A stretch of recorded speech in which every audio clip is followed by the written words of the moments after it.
How's it going, everyone? This is another Security Unfiltered episode. So today we actually have a really special guest. We have Sandy Bird on from Sonrai Security. Sonrai actually sponsored this episode, but that doesn't mean that they gave me any questions or anything like that, or told me where to bring the conversation. This is a natural, free-form conversation like everyone is used to. We dive into Sandy's background of how he got into IT, and then we talk about some of the really fantastic, interesting things that Sonrai Security is doing in the cloud IAM space that's really revolutionizing the game.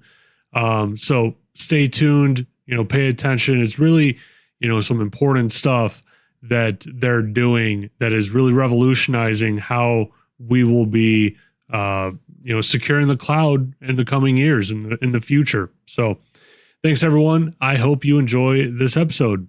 How's it going, Sandy? It's great to finally get you on the podcast.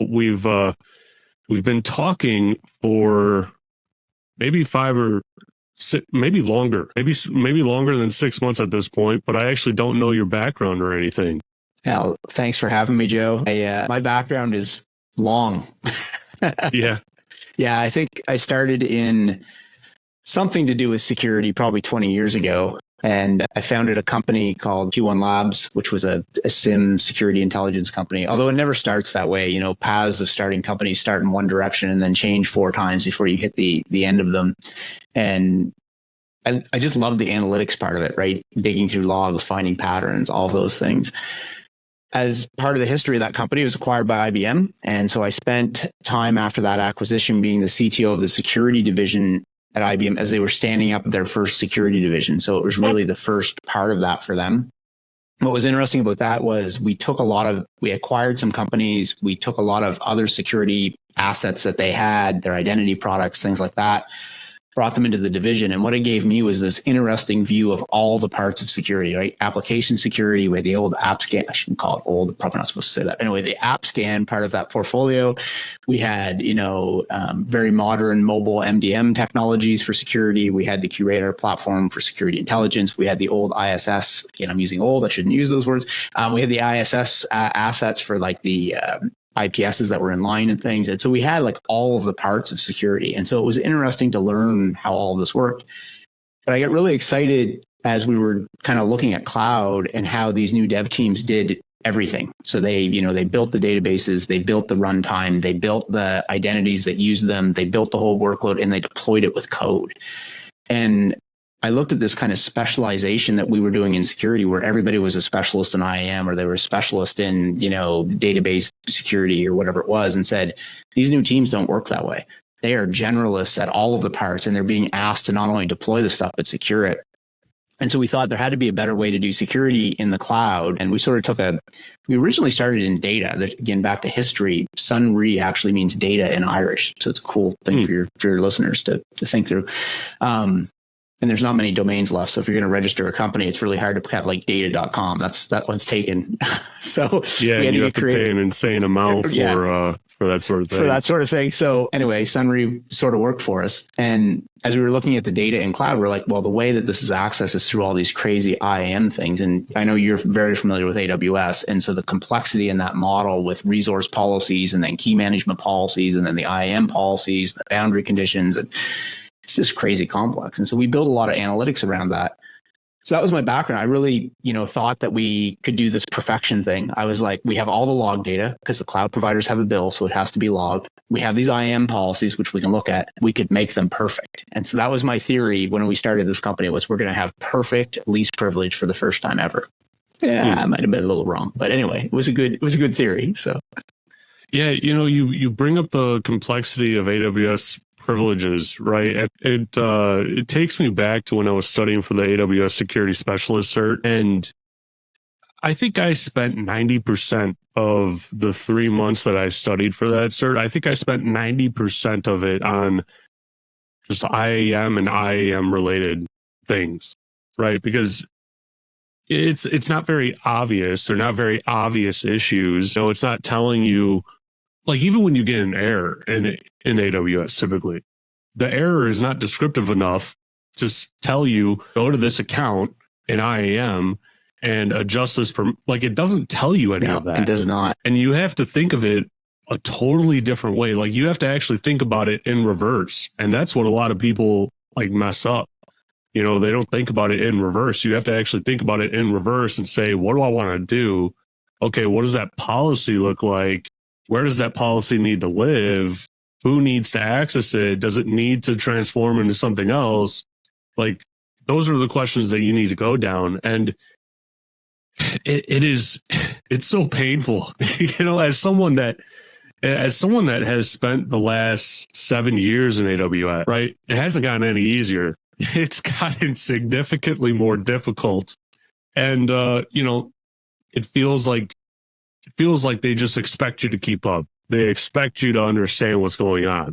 There's this lovely diagram that AWS has that explains the tree structure of what's allowed versus denied. And it starts at the top with the SCPs, and there's a bunch of decisions, and it comes down into the resource policies, and, is there an explicit deny? And it keeps going, and, it keeps going down. And there's this one point in the tree where it does this weird split thing that says, is the principal identity inside the account or outside the account? And then the tree like changes completely. And then in the middle of that tree, there's this thing, but is it an IAM resource or a key resource? Because it's different if it's those versus the rest of them. Yep. You're like, who's supposed to know this stuff? Yep. As you go through it. And we spent, again, when we were building, and this, Joe, like we kind of have two products as Sonrai, right? We built this CIEM product, Cloud Infrastructure Entitlements Management project. And now we're doing this cloud permissions firewall thing. When we built the first product, like trying to understand like every single way that these things are allowed or denied through all this to recommend, things was crazy. And, it's hard. You're trying to explain it to people. And we have customers that are like large banks, and they really care. They have triple negatives in their policy statements, and they like want us to be able to say, does this thing have access or not based on those triple negatives, right? But, for normal humans looking at these policies, they're like, that's way beyond anything they could ever comprehend. It's crazy what AWS has done. Now, that said, there's some really powerful stuff in there, and you can do some amazing things with it, but you have to know it. So, yeah, it's a shame that it is so useful. It's a shame that AWS is so useful. They're the 1,000-pound gorilla in the cage, right? It's like, oh, you're going to the cloud. Well, you're obviously going AWS, right? And then when you get the outliers, they're like, oh no, we're going all in on Azure. It's interesting. It comes to my mind, you don't really hear about people saying, oh, we're going half Azure, half AWS. You just don't really hear that. You certainly Whenever don't. you hear Azure, it is always, we are going 100% Azure. Like we're shutting down data centers and stuff. And that's a really interesting business model. I understand it from Microsoft's point. They want more people to use more of their resources and whatnot. But at least AWS gives you the flexibility to say, I'm going to use AWS and Azure and GCP. All of it's going to be tied together with this IAM thing, and it's all going to work.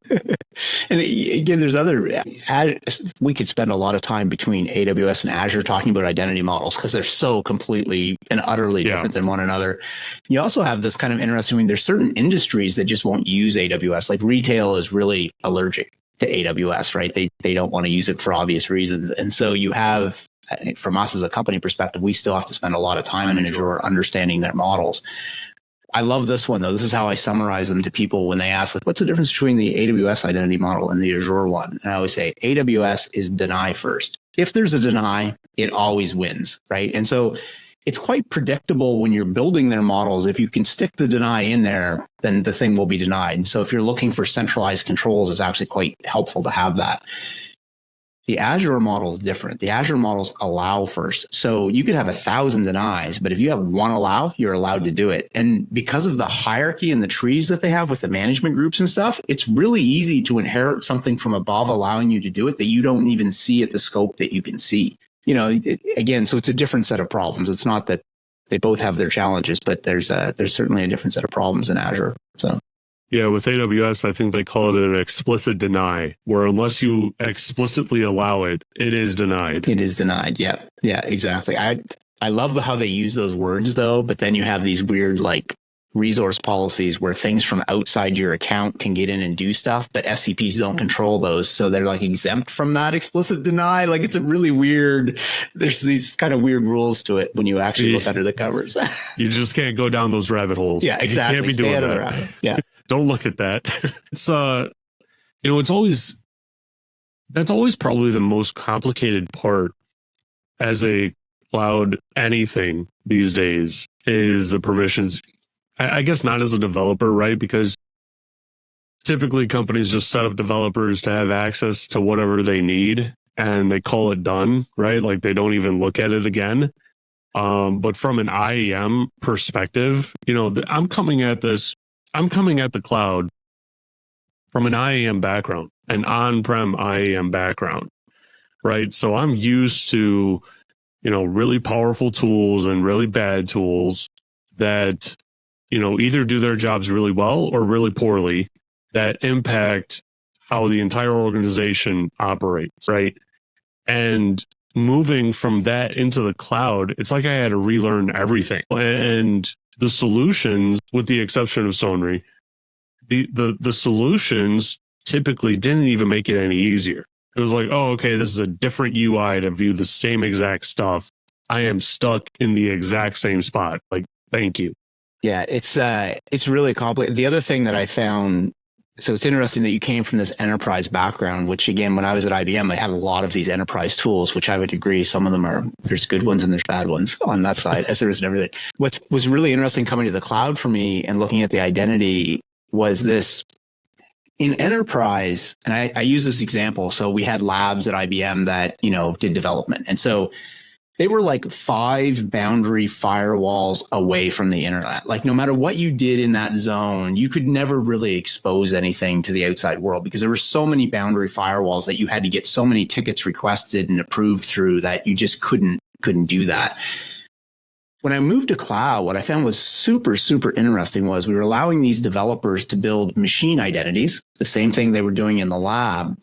But those machine identities had access to these cloud. And I'm going to use the word identity loosely because resource policies aren't really identities, but they expose principals in and out of these accounts. And all of a sudden, the work the developer was doing was one step away from the internet. And in many cases, could not be controlled with a firewall rule, right? Because it was using a native call into an API that was public, and there was no way, as you know, with all of these different Amazon services, I think they're well over 300 now. It's insane how many Amazon services there are. Like some of them, you can put some pretty stringent IP restrictions on, but other ones you can't. And so, it seemed dangerous. You looked at it, you're like, wow, we're really going to let developers, write code and build policies and do these things and expose the lab to the outside world. But it's how we build today. And, we have to think in our own mindset that that's normal. That's what we're trying to protect. But the machine identities are just as much of the identity problem now versus the human side, right? Like I was telling you the statistic yesterday, we were prepping for this. I said, we did this kind of data survey, which was neat. And it said like 61% of the identities in the average cloud, if you've been there for about 5 years, were unused. So it's a big number. And depending on if you're looking at big customers, small customers, that number changes. Sometimes it's higher, as much as 80, and sometimes it's lower. But what was interesting about it was the human aspect of that was nowhere near the biggest part of it. Like only 12% of that 61% was humans. The other part of it, 88% of it, was actually machine identities that had just been left there. Like our SEs like to call them cyber litter. You built the workload, it didn't work, but you left the identity around. You built a test Lambda function, you wired it up, you tried it, it didn't work, you left it there. You built the workload, you built version 2 of the workload, you left the identities for version 1 behind. And so I think coming from enterprise, we had a reasonable person, leaver, mover, joiner process. And I think that translated into the clouds through single sign-on and directory syncs and all these things. In enterprise, the machine identities couldn't do as much damage, right? They were in a lab buried under 5 firewalls. It wouldn't matter. But now you look at that same environment and all of those identities are sitting out there with cloud permissions that are real. They're live fire at that point. And we just don't have the processes in place to clean that stuff up yet. So, yeah, it's interesting that you bring up the kind of the process, right, of any DevOps team. is they build an app. That app needs a whole bunch of different identities and roles and everything else assigned to it, right? 5 years go by, version 2 of this app is coming out, and they typically don't reuse any of the stuff that they just built. Sometimes they even need an entirely new, AWS account. Or see, AWS naming conventions, it's called AWS account, but then everyone thinks it's a user ID. It's not. It's not. It's just a separate billing account. But they're leaving everything behind, which increases the attack surface, significantly, right? Because really, in all of our tools, if an attacker were to get in and use one of those dormant identities, right, that hasn't been used in a couple of years, there's not really any way for me to sit there and identify it. I might be able to identify it at the end of the month if I'm doing access review like I should, right? Which I try to steer away from because that takes all of my time. A lot of time, yeah. I mean, you basically need a whole other team to do that sort of thing. Yeah. But like a lot of people, I feel like they miss that point, and they're wondering, how can this environment bloom to that much? It should always be pretty manageable. AWS will probably argue, well, it should all be in code. You should be using Terraform, and when you use Terraform, you should just tear it down, and it'll tear everything down. Well, one, it doesn't always tear everything down. Okay, you have to understand what you're looking at. The problem with the complexity of the cloud of where we're at right now is that it is so complex that someone coming into this role with the responsibility of, IAM security in the cloud, if you don't have massive amounts of experience, you're going to be underwater for probably 2 years. I mean, that's just the brute reality. You're not going to feel like you're on top of anything for a while, and companies don't have that time to spare. So they need more experienced people, or they need a really powerful tool behind it to where someone can step into it day one and, really pick it up and have a very good understanding of the environment. Yeah. And this, as you say, this learning process for the 2 years, one of the things AWS does in a lot of places is that the permissions versus the API call you're making are non-obvious, right? You're making a call to say, add a permission set in SSO or something like that. And you find out that, you need attach role policy in this, and you don't really understand. So you're like, well, it fails if I don't have this, but it works if I do. So I'm just going to put them in.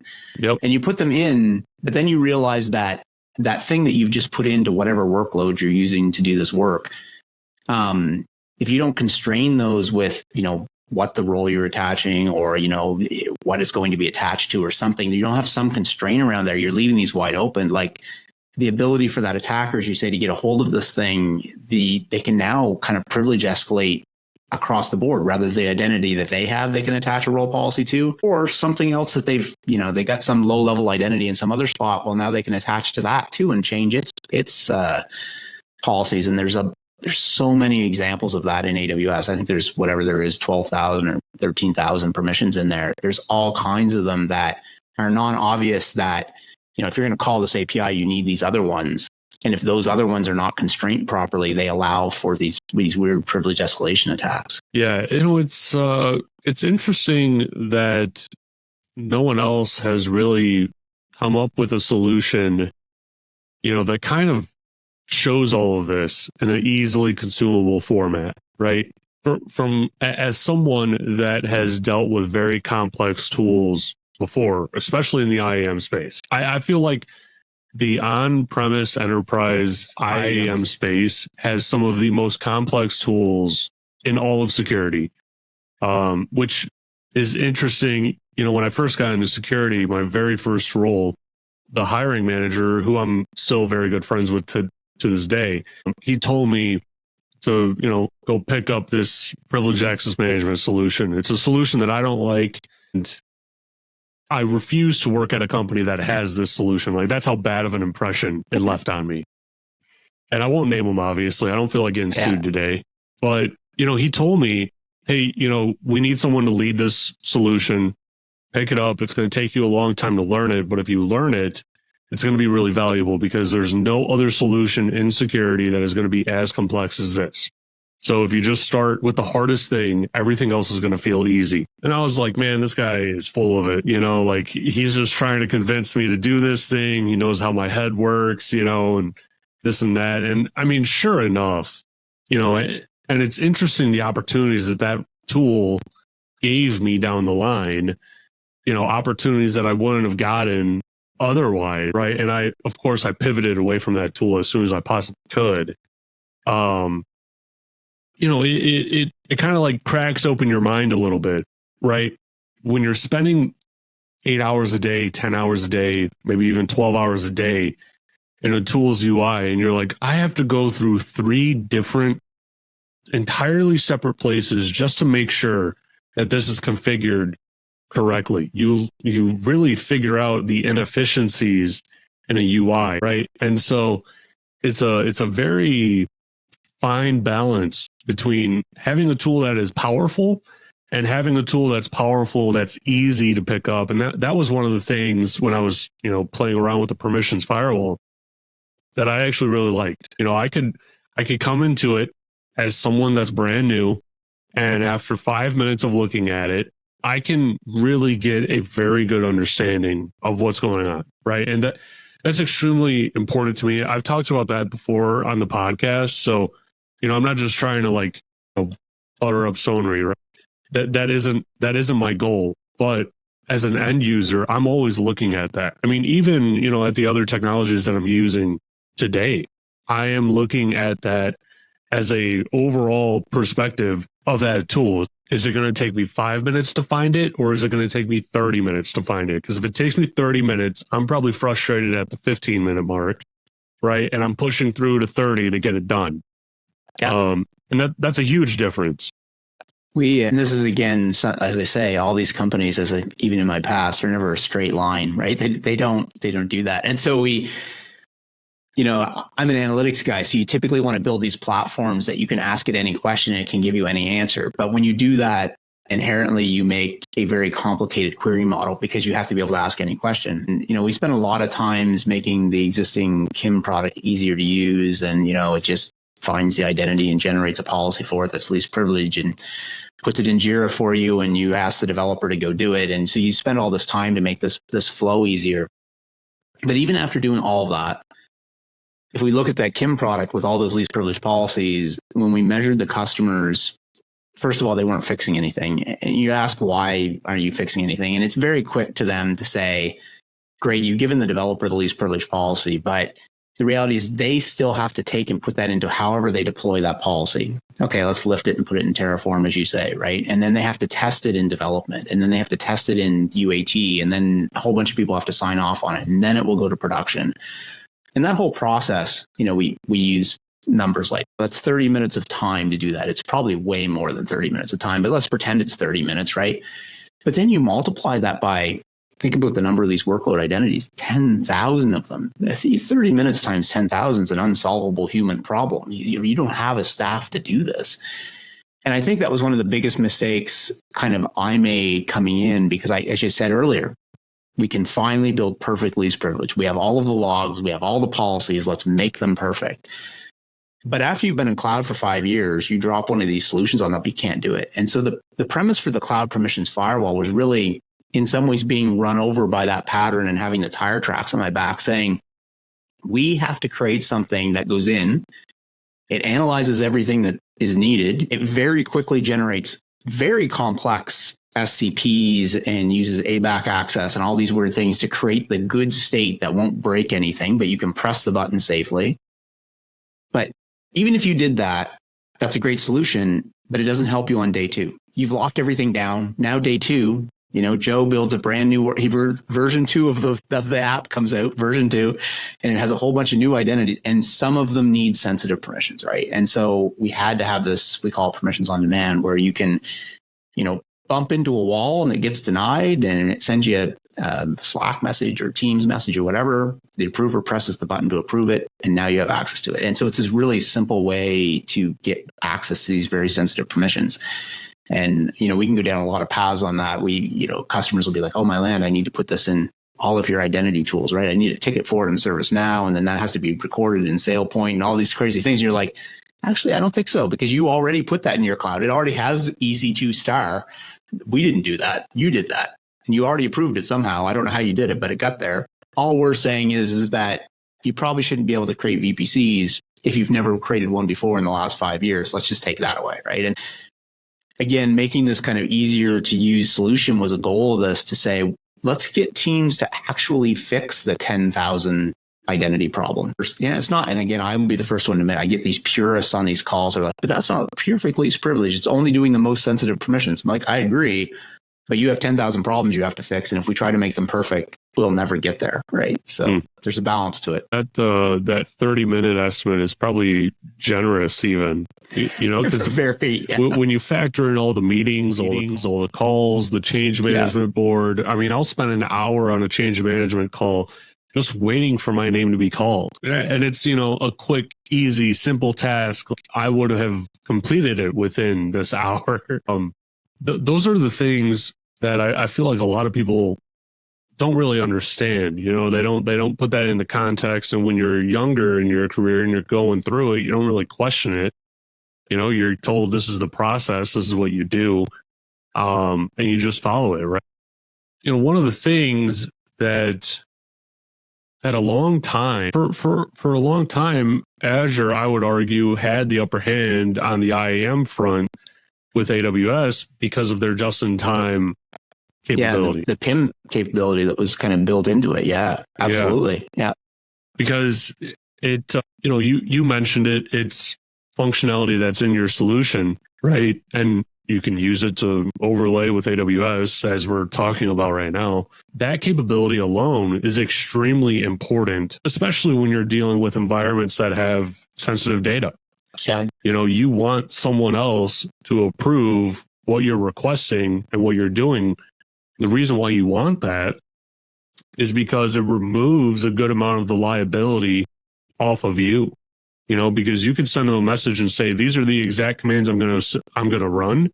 Here's the approval request, and they can approve or deny. And then if something goes wrong, you can point the finger back at them and say like, hey, well, you approved it, and I can't even count the amount of times I've seen someone get fired because they ran the wrong command, and, multiple people thought it was the right command, but they ran the wrong one. And, as it shakes out, they end up losing their job because they did something that they weren't intending to do. Yeah.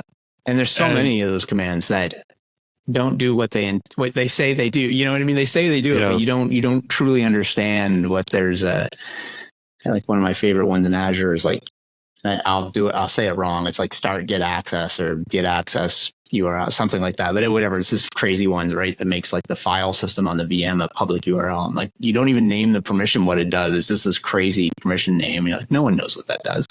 Yeah. But you do it, and hey, you expose some data outside of your network controls. So yeah, and that kind of circles back to why you need experienced people in the cloud going into these cloud roles, which is, it's backwards from almost everything that I talk about on the podcast, right? Because you can't get the experience unless you get the experience, right? It doesn't go both ways. But in this instance, this is a situation where, you need to really understand, and the best way to do that is through these certifications in the cloud. There's a reason why these certifications are so technical. They don't sound technical, and they may even be just simple multiple choice questions, right? And I say simple with the caveat of that's a 2-paragraph question, and now you have to answer 10 questions about it, and they consistently get more difficult the farther down you go. And by the time you get to 10, you think you answered one wrong, right? It's like, oh, I have to go and look at one through this other lens. I did that wrong, but the statistics show me if I change my answer, I'm going to get it wrong, right? Like, it's this whole mind game thing that goes on with these tests, because, I was under the impression if it's a multiple choice test, I'm sitting pretty good. I'm probably going to pass it no matter what. And then you get into this exam and it doesn't feel like multiple choice. That's for sure. Yeah. Yeah, the variations and the traps that are in those questions are so, in some ways, they themselves are an interesting pattern when you look at how they've actually built the questions and the multiple choice. It is definitely not multiple choice. You can't guess your way through this one. It's not happening. So, yeah. There, you just said it right. There's so many different traps in it, that are there just to make you think a wrong way, right? And you have to say, I understand this enough to not pick that intentionally wrong answer that is intentionally looking correct. Correct. Yeah. I forget I forget which one of the AWS certs it is that has a fair amount of the cost stuff in it. I always did so bad on the cost stuff because they'd be like, which tier of the S3 should you use for this use case where you have this much data in and out? I'd be like, I don't know, that one looked like the right one. And, I'd pick the wrong one. And I was like, oh, darn it. Because I didn't know that if you used, and I even forget them today, like which one was for which pattern on the cost stuff. But they're incredibly hard. And the IAM ones are insane. Again, should you use a condition statement or should you use the resource or what does not resource do? Like they're all crazy. And when you're taking the exam, they tell you up front, something like 20 or 30% is IAM. Yeah. And you take the exam and it feels like it's probably 80 or 90%. Yeah. That just goes to show you how difficult and how important IAM is, at least to AWS, right? I haven't taken any Azure certs or anything like that. I haven't really worked with Azure a whole lot. I've done enough so that I understand the terms that I would use so I don't sound, stupid to someone that knows Azure, right? Yeah. Same thing with GCP, but it's like a totally different world. It's a different way of thinking. And that's why I like the simplicity of the permissions firewall, because like I said before, when I approach it from the aspect of, I don't know anything, let's see what we can, kind of pull away from this solution so that I can start understanding things. And the simplicity is truly key. And this is one of those things that felt weird as we were building it, right? And I hate to use this word centralized, but it puts a bit of centralized guardrails back into, I'm going to call it cloud ops or cloud infrastructure, the people that run the large cloud infrastructure for the company, right? And companies like yours, you have people that do that, right? But it allows the independent developer building their app to have slightly more freedom in that we don't feel so bad if they put Lambda star, EC2 star, hopefully not IAM star and something. But, if they use these more wide open policies for testing and things are working and they don't bump into the firewall, then they just continue about their day. And the risk is actually fairly low in all cases.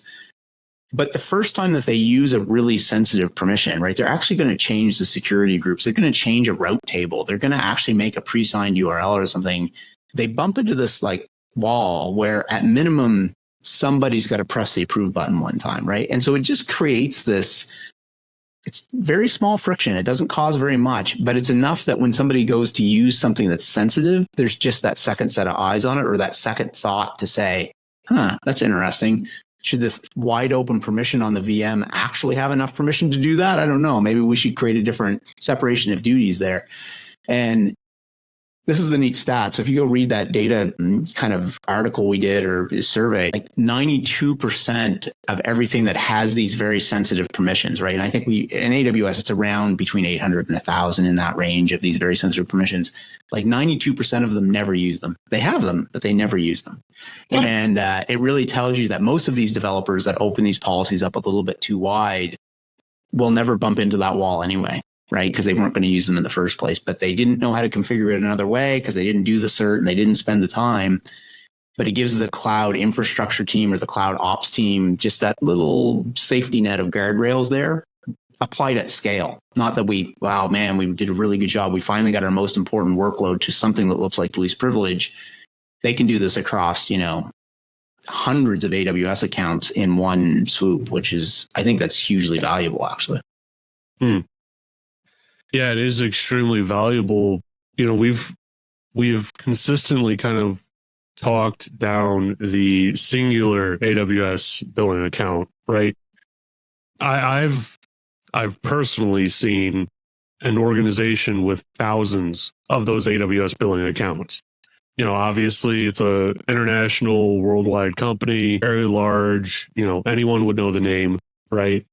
And it's insanely complex, to put it lightly. It's insanely complex, right? And trying to ensure that, this new AWS account that we're spinning up doesn't have access back to the mothership, but the mothership has access and visibility in everything that account is doing, and trying to create like these mini AWS clouds for different branches of the company. I mean, the company has such a large AWS presence that the cloud security side and the cloud infrastructure team is blended with the very, exact same AWS teams. Like they sit across the aisle from each other. And that's how large that environment is. And the complexity with it is insane. It takes them 4 days to do anything. I mean, like, I've seen people put in requests to them. I've heard about it, and it takes them 4 days to get to it. And it's just insane. Yeah. Now, and there's, again, as you say, everyone has built their AWS environment a little different too. So it's not like there are these massive cookie cutter patterns that says, well, the way that these guys did it is exactly how all of these other companies did it. You don't. You have so many customers that are like, well, we birthed the first version of AWS and kind of messed that up. So then we built the second version of AWS and we messed it up less, but it's still got problems. So then we built the third version. But the problem is you go and talk to them in year 5. The version 1 is still running with some production workload in it. And so that, again, there's infinite flexibility. With that comes that complexity. And as it gets bigger and bigger and you're trying to get those centralized controls, as you say, like the change request can be massive in time and effort to even do the risk analysis of what that does. Yeah. And it's, in terms of like technical work, it's very low. It's very low on the technical side. Anyone in the cloud would be able to do this thing. But when you hit that, insane number of thousands of AWS accounts, right? Like you have to look at it through a different lens. You have to really understand it and know it inside and out. And really, without having a powerful solution behind it, it takes 4 days. Yeah. Literally, it takes 4 days. And that's them moving quick. That's people harassing them and trying to get them to move it along and whatnot. That's 4 days. It's wild how complex AWS can get, or just the cloud overall. But, with AWS specifically, it's also interesting to me as to why they haven't come up with something like this, or come up with a more useful IAM solution. And I like AWS. I'm not trying to, talk bad about them or anything like that. But when I look at IAM as a whole, it's like, man, this has been a mess since I got into the cloud. Like, how did they not think to do anything better? I have my own theories, and part of them are not that they didn't do it, is that their actual customer, when you really think about AWS, is the practitioner, right? It's the developer, it's the builder, that's who they sell to. That's who they want to use their services and do that. And so when you think about what comes into their product management teams from what they consider to be their primary customer, those people are builders. They build their own stuff. So when they give them back APIs and tooling like, SCPs, and, we'll even look at IAM Access Analyzer, which the UI for it is horrendous, but you can call APIs and get stuff out of it very easily. I think, that's often what their developers ask for. But when you roll that up and we see so many of these, right? You look at these kind of older companies that have embraced AWS and then built these enterprise solutions on it. There's somebody in that company that was a network firewall admin that's now in charge of AWS organizations in that place. And they're not his primary customer, but he's being asked to use SCPs and write rules that look admittedly like some pretty old firewall rules, actually. But he has to understand the whole part of AWS to do that. And the gut reaction for that individual would be, okay, I have the tools to do it. AWS has given me the tools, but now I need a team to build this and whichever. And so again, the cloud permissions firewall is interesting. And people initially hear it and they sometimes think, oh, well, you're in line or you've created some jump box and you're actually monitoring. We didn't. Every single thing that does is AWS native, right? It puts in SCPs, it uses ABAC, it uses CloudTrail to figure out history. It uses, the sensitive permissions. We have stuff where we call their APIs to find the permissions and rate them ourselves, like all this stuff. But there's nothing that goes into that is not AWS native. And so really the cloud permissions firewall is an AWS solution. It uses all AWS stuff. It's just a layer on top of it to make it so that you can implement it at scale. You don't have to decide what sensitive permissions are. We keep up with that. We give you an easy way to get out of jail when you've been locked out of a sensitive permission, but it's still using the AWS tooling for doing it. So, I think if you asked AWS, they'd say, oh, we did do it. We gave you all the tools.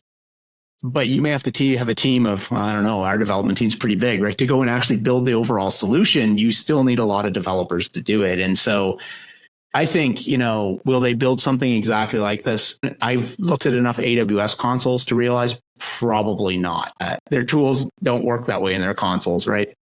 But they will continue to add functionality to it. We know there's something in preview that'll be announced at Reinforce that adds to this SCP world, which is pretty impressive, actually. And it does it fills some holes that they have been unable to fill before.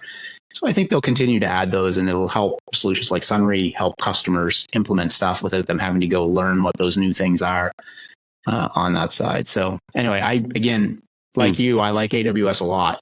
We use it here, super happy with it, but it is complex and lots to learn as you implement it. Yeah, it's interesting that you bring that up, that it's interesting, the part that you mentioned where they were building out the different roles and permissions and whatnot, and it shows that mentality. It shows that you really have to know what you're doing, right? Because you can't come at it from a legacy enterprise solution. Can't, no. Again, I've used this example before. I may have even told you, Joe. So one of the things in the cloud permission firewall, which is kind of cool, we call them zombies. So these old identities that are not used anymore. And we use ABAC to control them. So we can basically short circuit them so that they don't work, but they still exist in the cloud. And they can wake up with the permissions on demand. If somebody tries to use one of them, it'll wake up, say, do you want to do this? Yes, I do. But you ask, like, why did we build that solution? A human could do that easily. You can just go into the console and delete them. There's all these things you could do. You could go into the console and just put deny all on them. And you ask, like, customers that have KIM solutions, like the other Sonrai solution, the CIM solution, like, why won't you delete this identity? And the stories that we get are so interesting. And this is one truly from my past where I screwed up in a scenario where we put rules in place. We said, if the identity is older than X period of time, just delete it. And the identity was used for configuring a system that had another function, but it was pretty old and didn't get changed very often. So the identity sat dormant most of the time. But the problem was when that was removed, that identity was tied to resource policies. It had an access key. It had all these things. And when it got removed, that was gone. But the team that built it wasn't there anymore. And so trying to figure out how to put that back was insanely hard. And unfortunately, if you've been in AWS for 5 years, everyone has had a situation like that. And you just get scared. You're like, I don't want to delete that because I don't know how to put it back. And we came up with this concept of zombies and quarantine and then this wake up because we needed a way to basically soft delete things.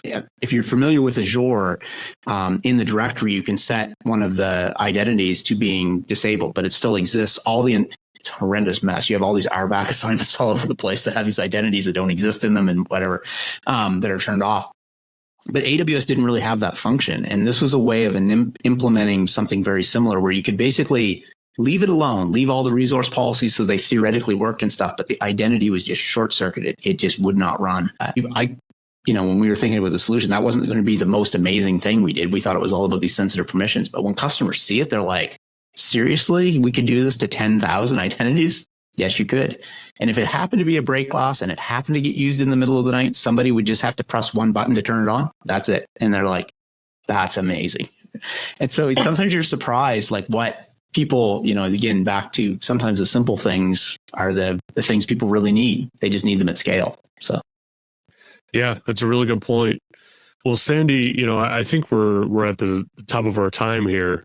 But before I let you go, how about you tell my audience where they could find you if they wanted to reach out, and where they could find Sonrai Security, if they didn't want to look at the links in the description of this episode.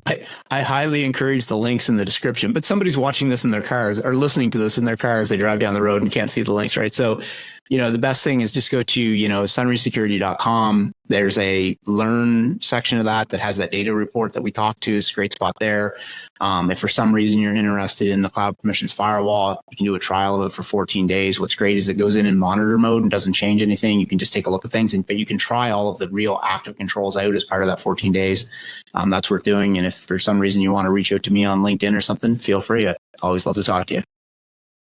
Awesome. Well, thanks, Sandy, and thanks everyone for listening to this episode. I hope you enjoyed it.